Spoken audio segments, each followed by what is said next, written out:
Acheampong began his military journey at the recruitment barracks in Kumasi in 1953. Ignatius Kutu Acheampong successfully completed the basic military training at the barracks in Kumasi.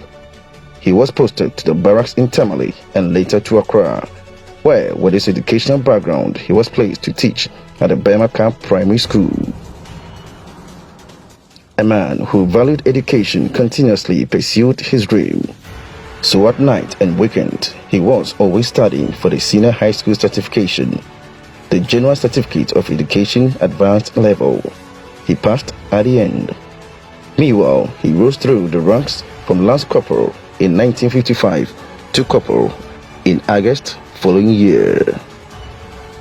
He was promoted to Second Lieutenant in May 1957.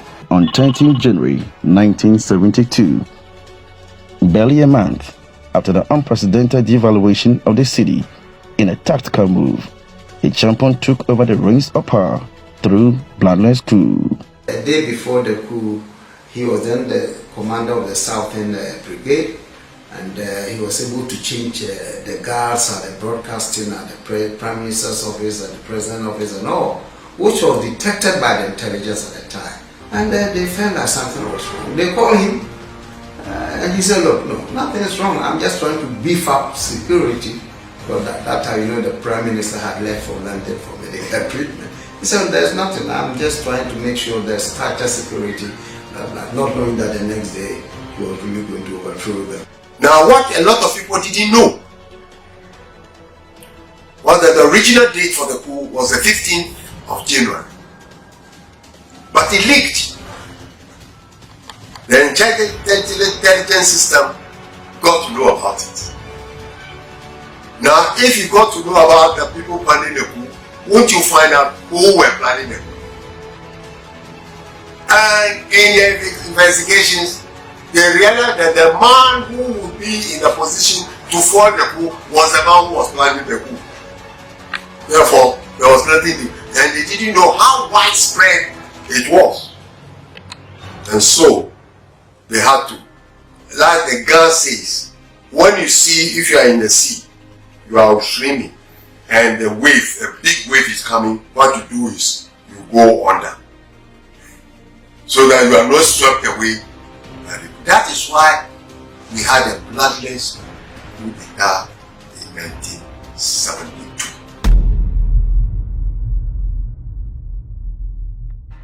In the early hours of 13 January 1972, the nation woke up to a new dawn, a new voice and a new leader, as Lieutenant Ignatius Kutu Acheampong announced on Radio Ghana that he was the new head of state of the Republic. Good morning, fellow Ghanaians. This is Lieutenant I.K. Acheampong. I bring you good tidings. Buzia's hypocrisy has been detected. We in the armed forces have today taken over government from Buzia and his ruling Progress Party. With immediate effect, the constitution is redrawn. Parliament is dissolved. The Progress Party and all political parties are banned. Dr. Kofi Abrife Buzia is removed from office. The leader of the opposition is dismissed. All members of government and parliament should report at the nearest police station for their own safety. Senior military officers responsible for internal security operations in the regions will take over government property at the residences. Please stay by your radios for further announcement. God be with you. Incidentally, Acheampong had announced his rank as Lieutenant Colonel, not knowing that just a day before his coup, the Chief of Defense Staff had authorized his promotion to Colonel. It was at the studio that a colleague prompted him of his new rank. Air Vice Marshal General Ashley Larson is the only surviving member of Acheampong's NLC cabinet of 1972, who later became his Chief of Defense Staff CDS. As seen on the screen, he was sitting at the right-hand side of General Acheampong when he gave reasons for his bloodless coup.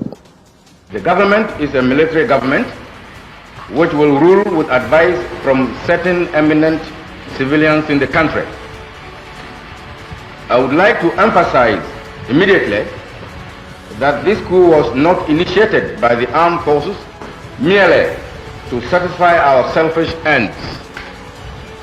As I said in my earlier broadcasts, the takeover was occasioned principally by the hypocrisy of the Buzia regime, coupled with the inefficient management by that regime of our economy. The malpractices which existed before the 1966 coup are still with us, and there was no prospect of seeing an end of them. Matters got steadily worse, especially in the economic field, and it became obvious that the Buzia government had no clue as to how to arrest the position. In simple terms, we are almost like a nation at war without an external enemy. The National Redemption Council has therefore decided to place the economy of Ghana on a war footing. We are soldiers. We know one way of dealing with crisis situations, and that is action. I was out of Ghana attending the National Defense Force in India. And so I cannot say for sure that all what he said concerning what Buzia was doing actually did take place. But I know, before I left for India, that Buzia's policy were beginning to affect some of our benefits in the military, which most officers didn't like. And Acheampong repeated this as one of the reasons why they also made it school. He named the National Redemption Council, NRC, as a new government under his leadership. On the first day, he mentioned 5 names as members of his council. On the second day, he expanded it to 10. And on the 5th day, he added 2 more. Well, the NRC government, when it was formed, had Acheampong as the head of government, and then he had his 3 accomplices, namely Lieutenant General Major Agbo, Major Ba of the 5th Battalion, Tony Solomon of the Reconnaissance Squadron Regiment, and those were the 3 officers who were part of the coup. And I came in as the Chief of Defense Staff. As Acheampong sought to avoid counter-coups, some loyalists of the dethroned Progress Party government also planned to organize a resistance. They included Ministers Reginald R. Aponsa, KG Ose Bonsu, Chief S.D. Dombo, and the General Secretary of the Progress Party, B.D. Darocha. The idea was to mobilize party faithfuls for demonstrations in Accra and Kumasi. But unfortunately, it failed because the main avenues for public communication at the time were already under the control of the military. To stage a coup or to be part of the coup, by the time once you've heard it with your ears, you're already guilty. The day before the coup, I stood before the adjutant and told him we were staging a coup the following day, and that I want the keys to the armory, and that I had briefed all the various groups in the unit what they were to do on that day. You know, and Agbo, Major Agbo, he was supposed to take over the airport. I was communicating with him, sending reinforcements to him, and various things. And the gentleman was to cut the telephone lines. I took him to T-Junction, Labadi T-Junction. I took the first gentleman there, and when I spoke to him, he was becoming redder and redder every time, and I was afraid he was going to collapse on my in the car. And I brought him back. He said, "Joel, this one I can't do it, please." I said, my friend, it's not easy to say that you want to take part in the coup. I will advise you to get involved, because the day you say you want to get involved in the coup, that day you sign your death warrant. The Acheampong Blunders coup comes with a lot of unanswered questions. For instance, how was it possible that he was able to plan and execute a bloody coup at the blind side of the intelligence community. So on the actual day, the officer who was asked to go and take over the Flagstaff house, the officer was nowhere to be found. So Acheampong, at that time he was a colonel. Colonel Acheampong and Major Bedu, they came to Reki because I was virtually controlling the operation from my end. Then they said, Acheampong came and said, "Oh, Joel, Flagstaff has not been taken. The officer will come find it." Then I said, "Oh, don't worry, I will send a company through the 37. In those days, it used to be, it was not a roundabout. So I will send a company through there, and I'll go through the switchback route."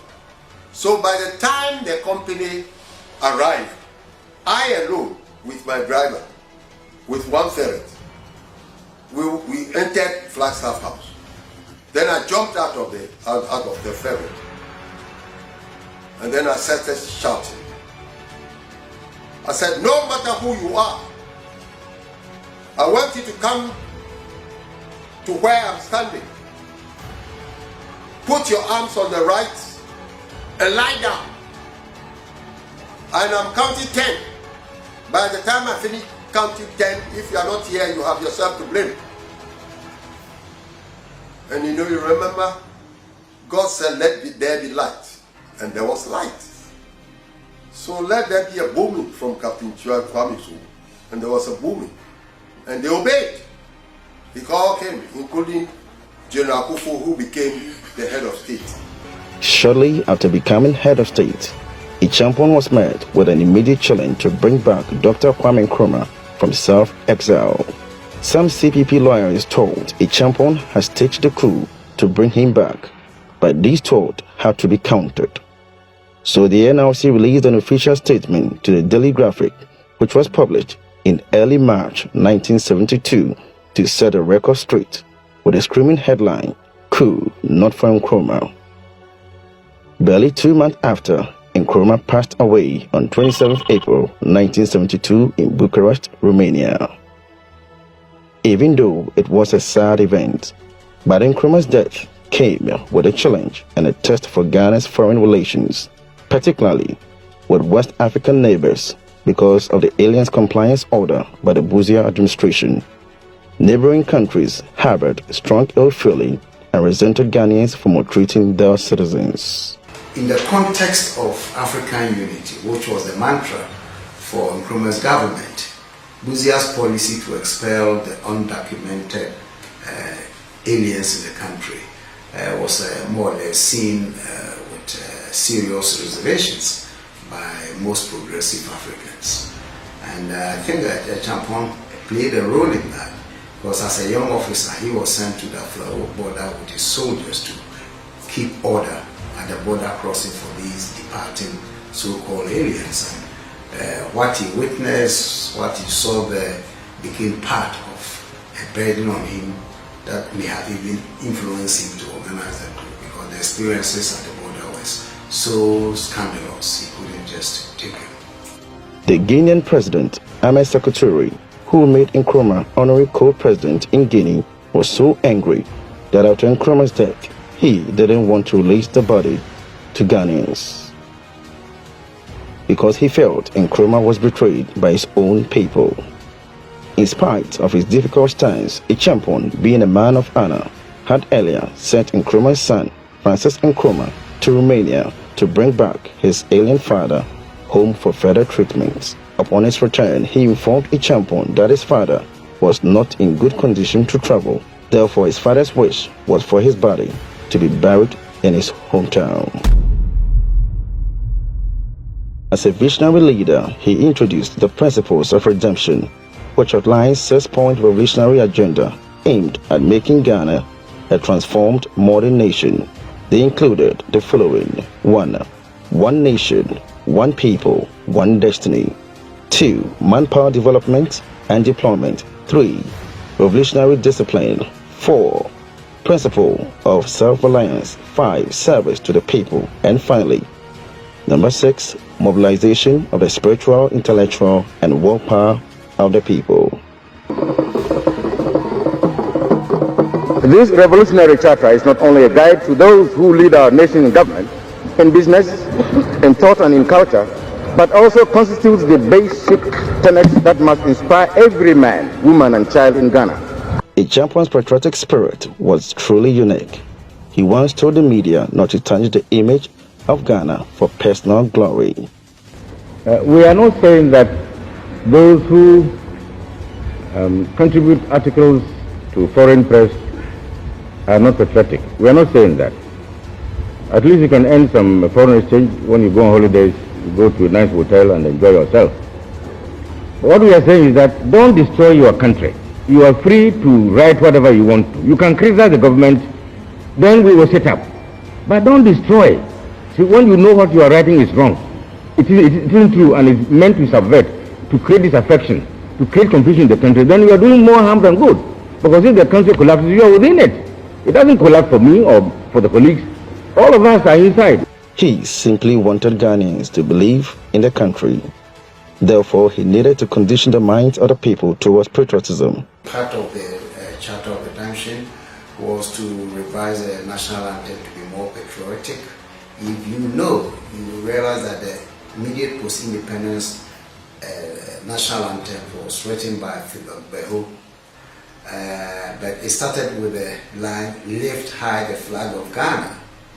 Acheampong's version that still stands today is the one that starts with, "God bless our homeland, Ghana." Another major concern of the NRC government was how they were going to manage Ghana's debt, which was $300 million then, a huge amount at the time. The NRC decided to find ways to stall, if not completely avoid such payment. Therefore, it segmented the approaches to debt obligations into two. First was to rearrange the payment of those found to be legitimate, and secondly, to identify debt that was illegitimate. Further, as part of his plans to strengthen the Ghanaian cedi, Acheampong nullified the Busia devaluation in a public broadcast. He ordered the Bank of Ghana to deal at a rate of 1 new cedi equals 78 US cents. In other words, the regime had revalued by 42%.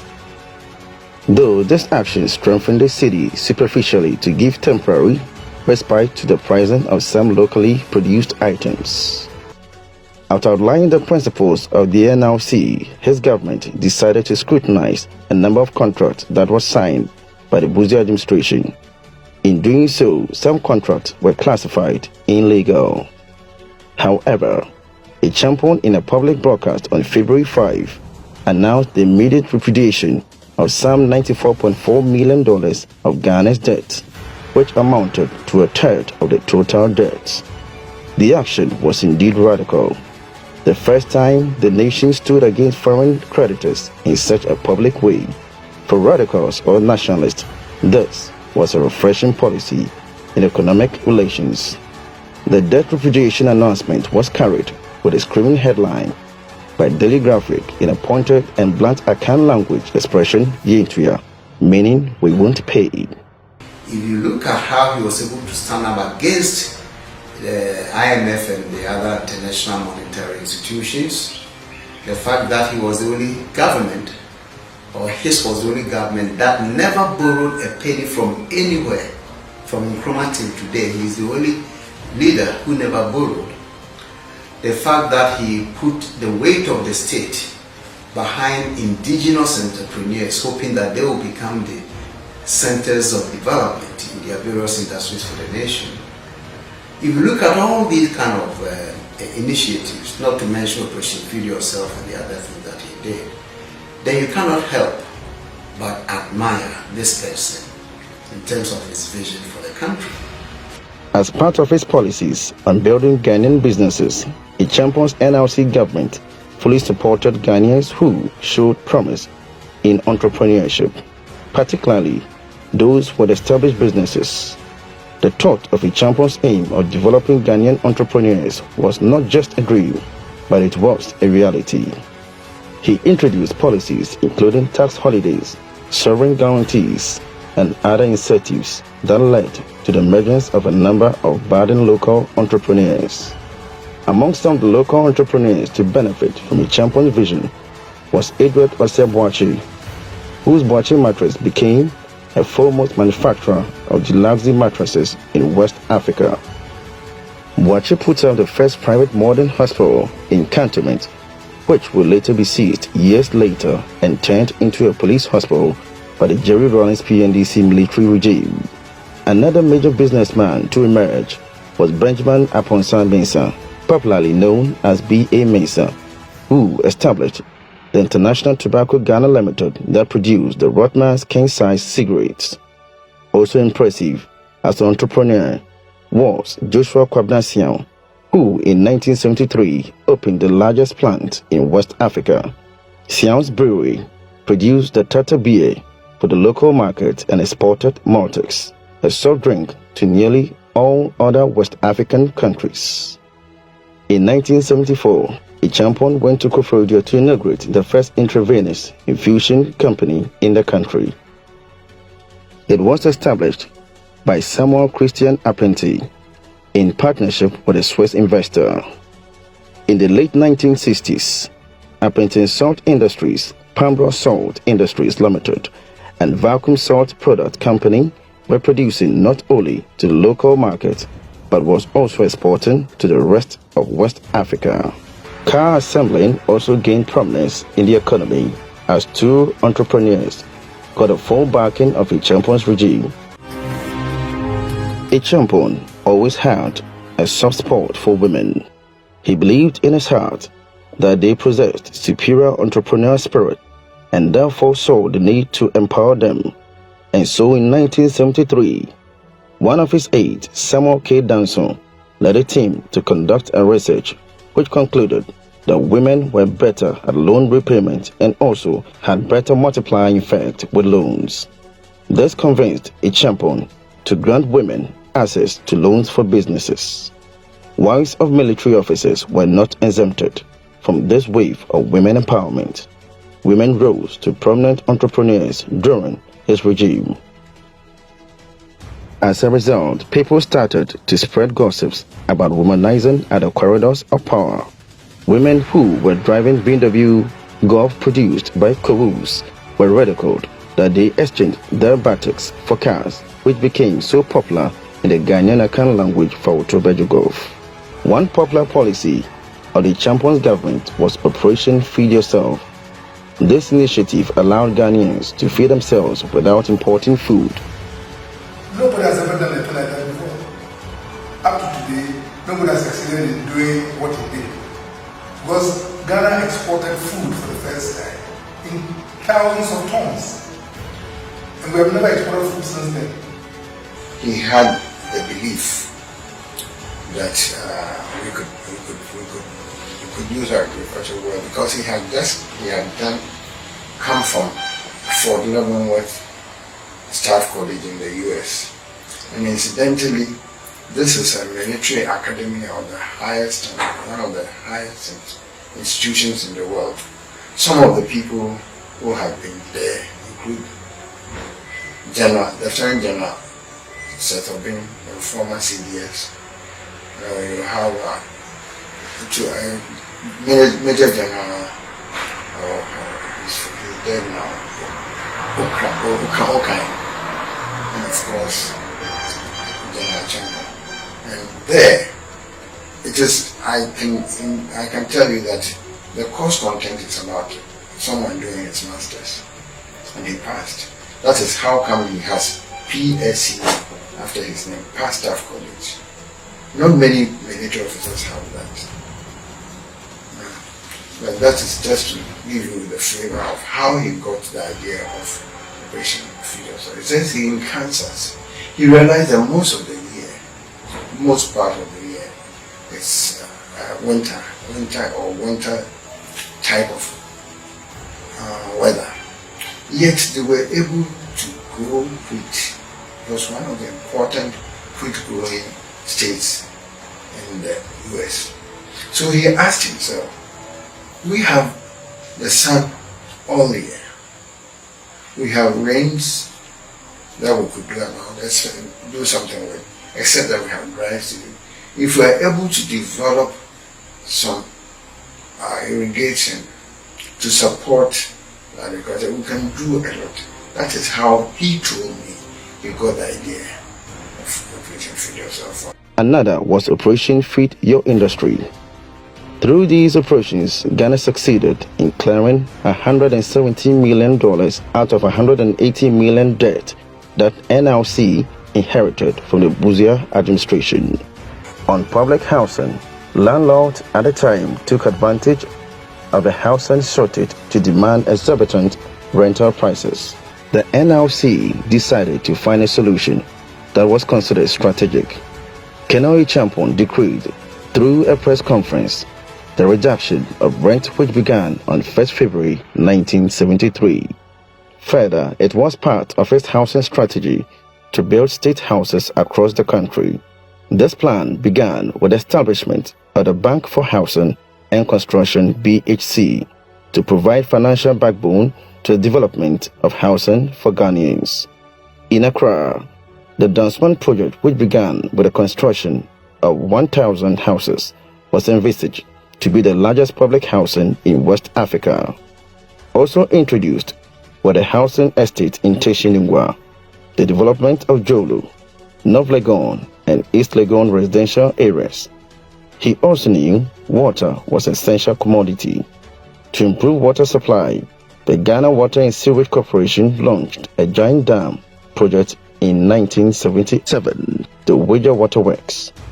This reservoir was designed to provide Accra metropolitan area with enough water for the next 40 years, estimated to cost 20 million cedis, equivalent to $20 million at the time. This was a joint venture between the Acheampong's government and the World Bank. In Kumasi, 200 acres of land was acquired at Bokro, near the airport, for development into the first-class residential area, akin to Accra's airport residential area. As part of his long-term plan for industrialization, Akosombo Dam has started flagging its inadequacy to cater for the growing population. General Acheampong authorized the tendering in 1976 for the construction of the second hydro project on the southern end of the Water Lake. In the area of education, Acheampong set up the Jobo Committee in 1972 to review the structure and content of education. Among the recommendations from the committee included delineating the boundaries of kindergarten, primary, junior secondary school, and lower senior, upper senior secondary schools. He also built the Efiokobi Ampim Girls Senior High School at Trabo in the Ashanti region. People like Kofi Annan became all trained on the system. You understand? So the education policy continued very well. We tried at a certain stage to try to reduce it a bit in terms of the secondary schools and all. Acheampong respected traditional authorities. He believed getting close to them will get him closer to the people, and so he always graced his presence at various traditional events. He was even honored in one of such events. Sport was another area of well-being. To improve sport generally, the existing stadiums were refurbished and a new Kanishi Sport Complex, which would later be known as Azuma Nelson Sport Complex, was built in Accra. Under Acheampong's regime, Ghana became the first African country to win the African Cup for the third time and to keep it for good.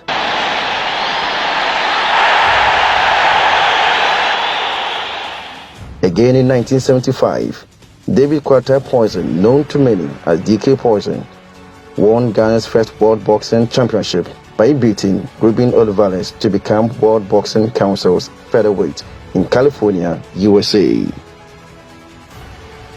Acheampong authorized the SMC to buy him a brand new car and also to build a house for him at Teshinungwa Estate. He presented the National Honor of Grand Medal and an amount of 100,000 cedis, equivalent of $87,000 at the time. On foreign policy, Acheampong always maintained neutral position.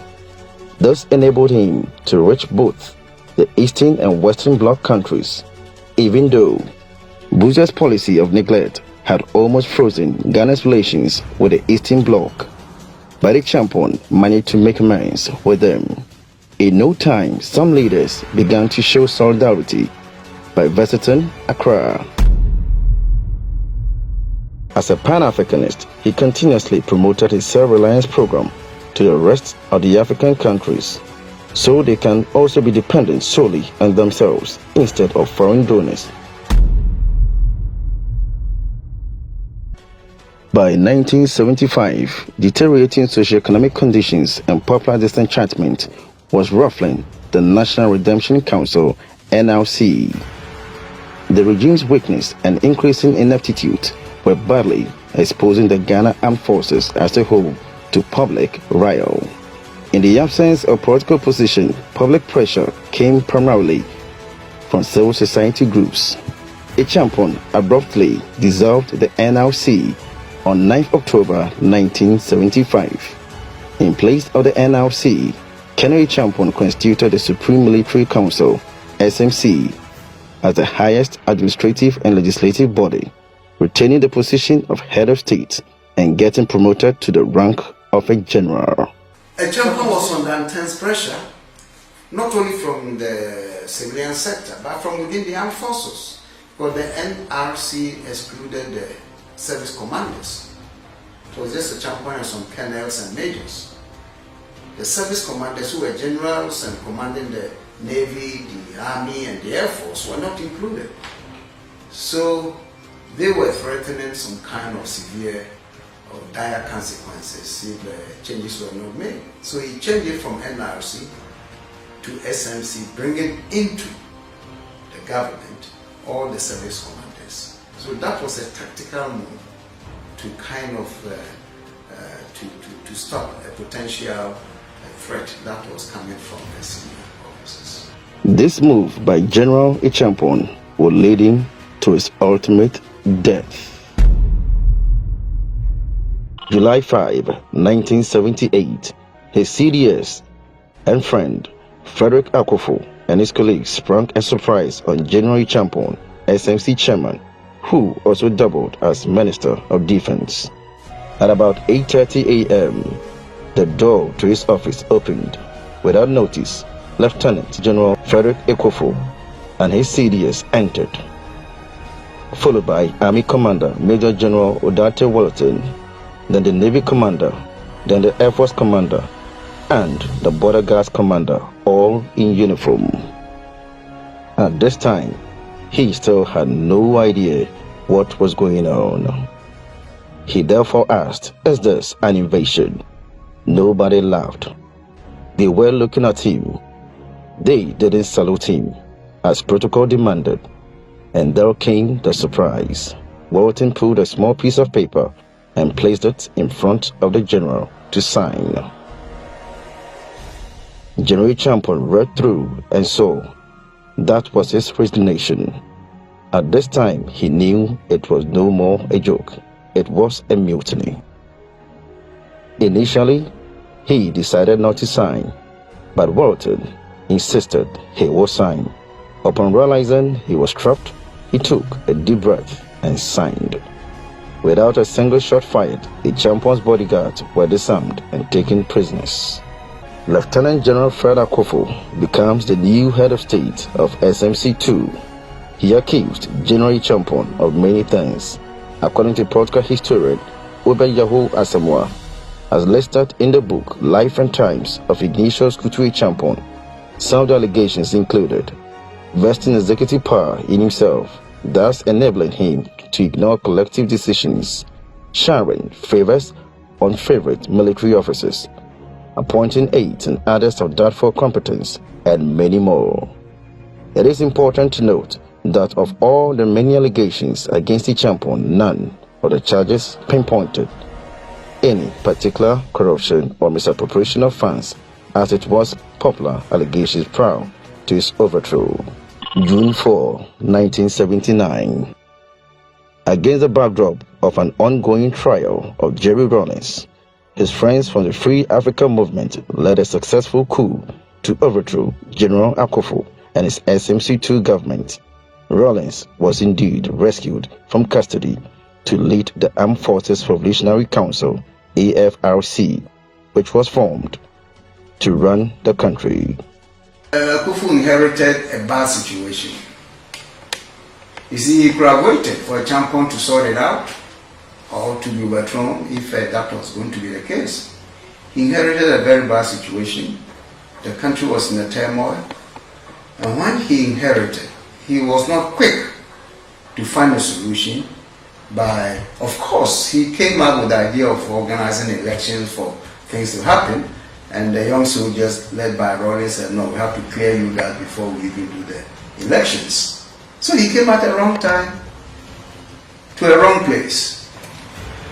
So in the end, himself and the former friend he betrayed and all the colleagues in that regime, unfortunately, have to pay with their lives. This was the military. We are not talking about chicken boys here. At midnight, I got a call. Do not ask who is speaking. Tomorrow, these were the words of the speaker. Don't they were these words. Tomorrow, some people are going to face firing squad. Get ready to prepare them.